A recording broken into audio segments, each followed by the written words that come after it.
복된 주일에 또 예배 처소에서 또 가정에서 또 예배하는 모든 분들을 주님의 이름으로 환영하고 축복합니다.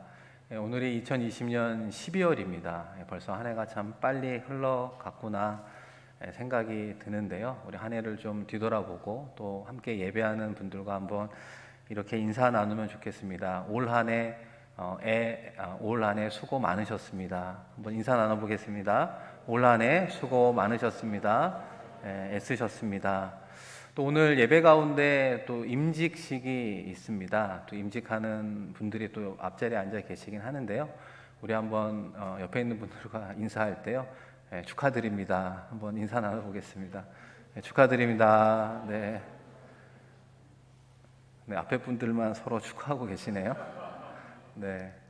2020년 한 해를 이렇게 뒤돌아보면 이 코로나 팬데믹으로 인한 모든 삶의 큰 변화가 아닌가 생각합니다. 그런 가운데 오늘 이루어지는 임직식을 생각해 보면 또 그 가운데 특별한 임직식이구나 생각하게 되는데요. 이 코로나 때문에 이제 국경이 폐쇄되고 그러면서 또 싱가포르에 계시는 많은 분들이 또 출장을 가실 수 없어서 어떻게 보면 이번 임직자들은 좀 더 어떤 임직 교육에 또 집중하고 또 함께 할 수 있는 또 의미 있는 시간이었다, 이렇게 생각할 수 있습니다. 특별한 가운데 임직 받으시는 모든 분들이 특별히 하나님께서 올 한 해 주셨던 표어가 선교하는 교회를 넘어 선교적 교회이지 않겠습니까? 이 선교의 사명을 감당하는 우리 모든 성도, 특별히 모든 임직자 되기를 주의 이름으로 축원드립니다. 네, 오늘은 이제 베드로의 환상이라고 하는 제목으로 특별히 임직식이 있기 때문에 임직 관련해서 말씀을 함께 나누어 보려고 합니다. 오늘 우리가 함께 읽지는 않았지만 본문 앞에 보시면 이 고넬료의 환상이 또 나옵니다.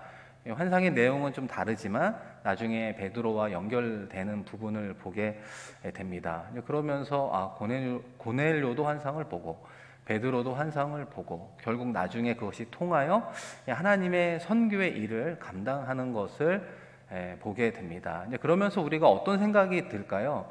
이 환상이라고 하는 게 도대체 어디서 왔길래 이런 놀라운 일이 있을 수 있을까? 우리가 생각해 본다면 그 대답은 하나입니다. 우리의 과거와 현재와 미래를 주관하시는 이 하나님으로부터 이 하나님의 구원의 계획 때문에 그들에게 환상을 허락해 주신다 말할 수 있습니다. 여러분, 그렇습니다. 이 환상이라고 하는 것은 하나님께서 중요한 어떤 사건을 준비하고 있어요. 그런데 미련한 우리가 그것을 알 수 없잖아요. 그래서 그것을 이루어가는 사람들에게 알게 하기 위한 하나의 방식이 보게 하는 것, 때로는 듣게 하는 것, 깨닫게 하는 그런 환상으로 하나님의 나라를 이루어가고 있습니다. 그런 면에서 베드로가 보았던 그 환상을 함께 생각해 보려고 하는데요. 이 12절 말씀에 보면 네 발 가진 짐승, 기는 짐승, 그리고 하늘의 모든 새들의 모습을 보게 됩니다. 이게 한마디로 이야기해 보면 모든 짐승을 대표하고 있는 거예요. 그런데 베드로가 환상을 언제 보았냐면 6시에 보았다고 하는데 6시는 우리 시간으로 바꿔보면 정오 12시를 이야기해요. 그러니까 시장할 시간이지 않겠습니까? 그런데 뭐라고 이야기하느냐, 이 모든 짐승 가운데에는 정한 짐승도 있고 부정한 짐승도 있겠죠. 그런데 배가 고픈 베드로가 이 부정한 짐승을 먹을 수 있을까요? 없을까요? 그때 이 유대인들은 정한 짐승과 부정한 짐승, 레위기 11장에 보면 나오잖아요. 그것을 철저하게 지키는 사람들이었기 때문에 아무리 배가 고파도 속되고 깨끗하지 않은 이 부정한 짐승과 음식은 먹을 수 없는 그런 고정관념 속에 살아가고 있었어요. 그런데 하나님께서 베드로에게 뭐라고 이야기하느냐? 그것을 먹어라. 그러니까 베드로는 그것은 속되다, 깨끗하지 않다, 못 먹겠습니다, 이렇게 이야기하니까 하나님이 내가 깨끗하게 한 것을 네가 속되다, 부정하다라고 이야기하지 마라. 이런 대화가 3번 이루어지고 나서 그 환상이 하늘로 올려지게 됩니다. 이 환상의 내용은 사실 이 본문만 보면 정확하게 알 수는 없지만 그래도 어떤 의미를 함유하고 있는가 알 수 있는 대목이 있습니다. 우리 본문 말씀 11절인데요. 11절은 다 같이 읽어볼까요?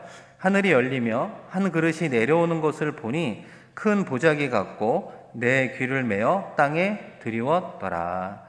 아멘. 이 11절 말씀 자체가 무슨 말씀인지 정확하게 이해하기가 좀 어려울 수 있습니다. 그런데 이 말씀의 단어 하나가요, 오늘 베드로의 환상을 풀어주는 어떻게 보면은 키워드가 들어가 있습니다. 여러분 한번 11절을 보면서 그 키워드가 도대체 뭘까 한번 생각해 보세요.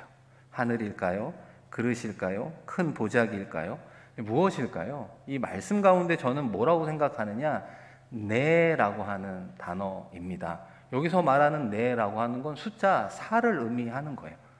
내 귀를 매요. 그러니까 내 모서리를 이야기하는 거죠. 이 4라고 하는 숫자가 오늘 환상을 푸는 핵심 단어입니다. 이 4라고 하는 것이요, 성경에서는 어떤 의미로 쓰이냐면 동서남북 전체를 의미해요. 더 나아가 완전이라고 하는 상징적인 숫자입니다. 전체, 그리고 완성, 이런 의미가 있어요. 그래서 이 4라고 하는 숫자가 이런 방식으로 어디서 제일 많이 쓰일까요? 요한계시록에 보면 이 4라고 하는 의미가 그렇게 사용되고 있습니다. 이게 무슨 말씀일까요? 이 베드로가 갖고 있는 이 복음의 어떤 영역은 유대인으로만 갖고 있었다는 거예요. 그러나 하나님께서 이 환상을 통해 유대인을 넘어 이방인에게까지 복음을 전하라 라고 하는 것입니다.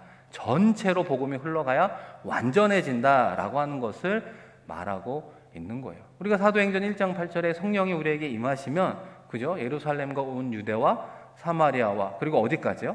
땅끝까지 주님의 증인으로 살아가라 말씀하는 맥락인 것입니다.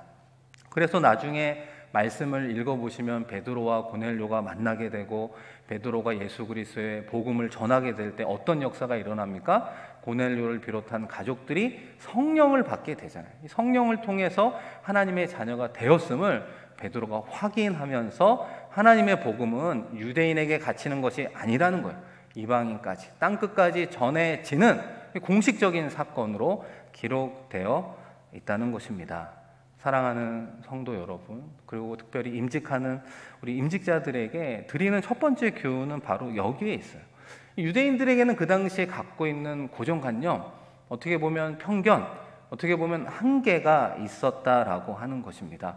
그것이 없을 수는 없지만 하나님께서 복음이라고 하는 것이 흘러가기 위해서는 그 복음의 막힘이라든지 이 복음의 어떤 것들을 막는 장벽과 같은 역할을 하는 것이 아니라 복음의 통로의 삶을 살아가야 된다라고 말씀하고 있는 것입니다. 그런 의미에서 오늘 임직받는 분들 가운데 내가 과연 복음을 막고 있는 자는 아닐까?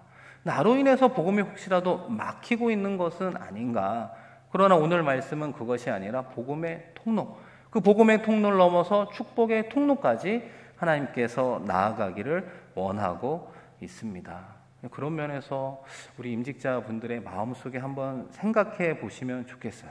나로 인해서 복음이 혹시 이런 고정관념이나 차별이나 이런 한계로 인해서 막히고 있다면 혹시 그것이 무엇이 있을 수 있을까? 나의 신앙의 연약함이 무엇이 있을 수 있는가? 우리가 그것을 꼭 생각하셔야 하는 것입니다.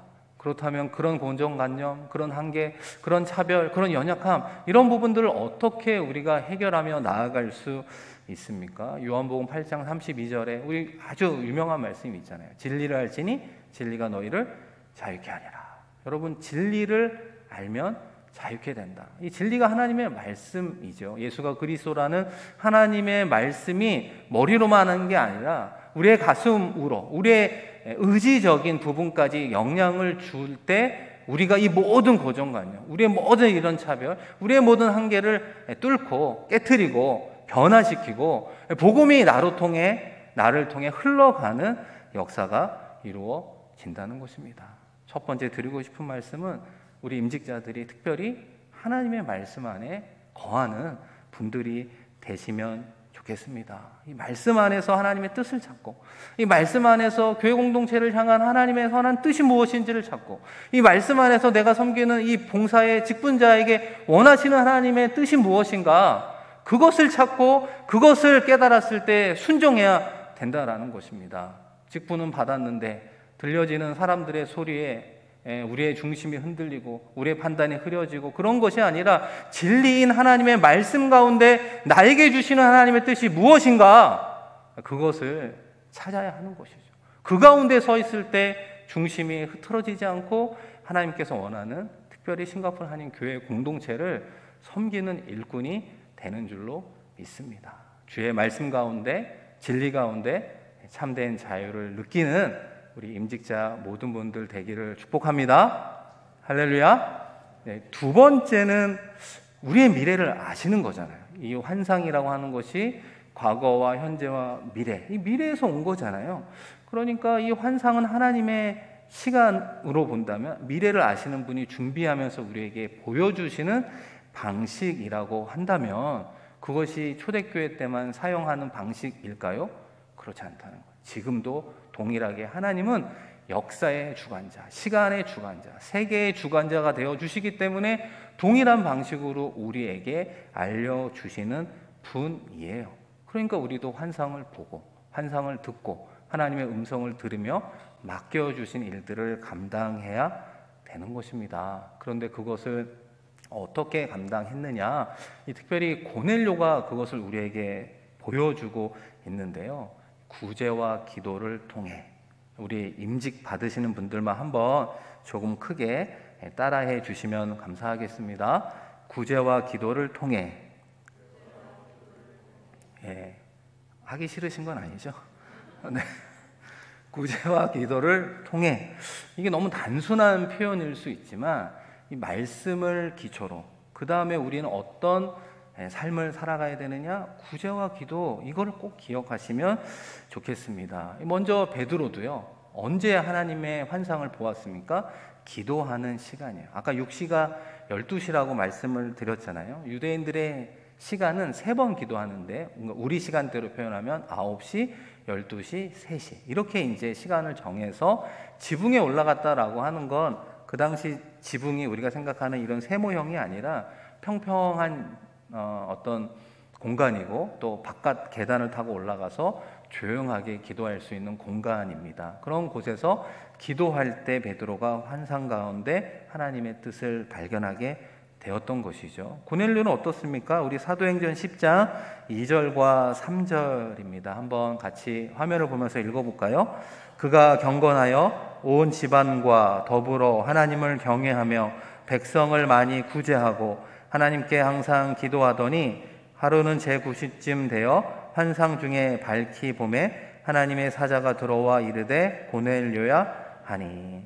그러니까 고넬료가 이방인으로 살았지만 유대인의 기도 시간을 따라 기도했다라고 하는 것을 알 수 있어요. 9시라고 하는 게 앞서 말씀드린 마지막 저녁 시간 3시에 기도를 했어요. 그리고 그 앞부분의 표현도 보면 하나님께 어떻게 기도했다? 항상 기도했다. 항상 기도하는 가운데 하나님이 준비하시는 미래의 일을 환상 가운데 알려주고 있다라고 하는 것입니다. 여러분, 기도하는 가운데 왜 특별히 고넬료도 그렇고 베드로도 그렇고 하나님의 환상을 듣거나 보게 되었을까요? 여러분, 기도라고 하는 것이 영적인 존재인 우리가 이 하나님, 영으로 존재하시는 하나님과의 소통이 이루어지는 어떤 신앙의 행위이기 때문입니다. 하나님께서 우리를 창조하셨을 때 영적인 존재로 하나님과 교제하고 통하는 존재로 만들어 주셨는데 그것이 말씀으로 시작해서 기도로 이어지게 됨을 보게 된다라고 하는 것입니다. 그렇다면 우리가 직분자로서 어떻게 기도하며 살아가야 될 것인가? 우리 이어지는 사도행전 10장 4절인데요. 우리 한 번 더 같이 읽겠습니다. 고넬료가 주목하여 보고 두려워 이르되 주여 무슨 일이니까? 천사가 이르되 내 기도와 구제가 하나님 앞에 상달되어 기억하신 바가 되었으니. 아멘. 이 천사가 뭐라고 이야기해 주고 있습니까? 끝부분에 보면 너의 기도와 구제, 잘 기억하세요. 그리고 그것이 하나님 앞에 어떻게 됐다고요? 상달되어 기억하신 바가 되었다. 이 세 부분으로 사실 나누어 볼 수가 있습니다. 고넬료의 신앙의 특징이 뭐냐? 기도와 구제가 함께 하고 있었다라고 하는 거예요. 고넬료의 기도의 특징은 이 구제라고 하는 단어를 통해서 더욱더 우리가 알 수 있다는 거 하나가 있고요. 두 번째로 고넬료의 그런 기도와 구제가 어떻게 됐다? 상달되었다. 이 상달이라고 하는 표현 자체가 좀 어려울 수 있는데 쉽게 이야기하면 하나님에게 보고가 되었다라고 하는 거예요. 하나님께 기도를 했는데 그게 보고가 되어 하나님이 다 알고 있다, 이제 이런 의미가 되는 거고요. 마지막에 기억하신 바가 되었다. 이 기억의 헬라어 원어를 살펴보면 그 원어가 사용되는 것 중에 하나가 뭐냐면 기념비라고 하는 거예요. 기념비.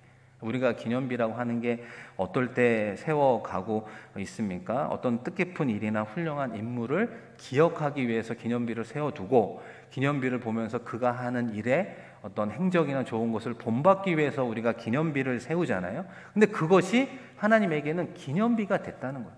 얘들아, 고넬료라고 하는 사람이 이렇게 기도하고 구제하는 삶을 살았는데 나는 이것을 많은 사람들에게 보여주고 싶어 라고 이야기할 정도의 하나님을 기쁘시게 하는 기도와 구제가 하나님에게 보고가 되었다라고 이야기할 수 있습니다. 그런 의미에서 우리 임직자들, 앞서 말씀드린 말씀으로 자유케 하는 삶을 살아가면서 기도할 때 어떻게 기도해야 됩니까? 하나님이 들으시는 기도를 해야 된다는 거예요. 여러분, 누가 듣는 기도예요? 하나님이 들으시는 기도를 해야 된다라고 하는 거예요. 여러분, 오래 기도했다고 기도입니까? 내가 고행을 하면서 기도했다고 기도일까요? 내가 밤새도록 철야하며 기도했다고 기도가 될까요? 금식하며 기도하면 그것이 기도입니까? 비록 나는 기도의 모습은 많이 보여줬다라고 이야기할지 모르지만 오늘 말씀에 한정해서 이야기해 본다면 하나님께서 들으시는 기도가 바른 기도인 줄로 믿습니다. 내가 정말 하나님께서 들으시는 기도를 하고 있는가? 나의 기도를 하나님께서 보고받고 있는가? 그것이 기도자가 가져야 되는 신앙의 바른 자세라고 하는 거예요. 그런 의미에서 우리 싱가포르 한인교회 성도 여러분, 임직자 여러분, 여러분은 어떤 기도의 내용을 담고 어떤 기도자의 자세를 가지고 하나님께 기도하고 있습니까? 내가 날마다 올려드리는 그 기도가 정말 하나님께 보고가 되고 있어서 다른 사람들에게 기념해서 보여줄 정도로 하나님을 기쁘시게 하는 기도의 내용을 올리고 있는가? 우리가 생각해야 되는 것이죠. 그런 의미에서 고넬료의 기도가 어떤 기도의 제목으로 기도했을까? 성경에는 나와 있지 않지만 우리가 추측할 수 있어요. 적어도 고넬료가 이탈리아의 백부장이잖아요. 권세 있는 장교로 살아가고 있지만 하나님 앞에 출세하게 해주세요. 하나님 성공하게 해주세요. 하나님 돈 많이 벌게 해주세요. 아마 이런 기도는 하지 않았을 것 같은 느낌이 들지 않겠습니까? 분명히 베드로를 만나는 그 환상을 허락해 주신 것을 보면 고넬료가 그런 기도를 했을 거예요. 하나님, 내가 지금 하나님을 믿고 섬기고 있는데 하나님을 더 알 수 있도록 하나님의 말씀을 풀어줄 수 있는 영적 지도자를 만나게 해주세요. 그 만남을 통해서 하나님의 말씀을 깨닫고 깨달은 말씀만큼 더욱더 하나님을 사랑하고 내 주변에 있는 사람들을 도우며 살아가고 싶습니다. 하나님 더 알고 싶습니다. 하나님 말씀 깨닫게 해주세요. 이렇게 기도한 기도의 내용이 하나님 앞에 상달되었던 것입니다. 사랑하는 성도 여러분, 내가 하고 싶은 기도를 하나님께서 듣고 싶어 하시기도 하죠. 기도 안 하는 것보다 기도하는 게 좋은 거니까. 그런데 임직자분들이라면 내가 해야 되는, 하고 싶은 기도를 하는 게 아니라 하나님이 듣고 싶어 하는 기도가 무엇일까?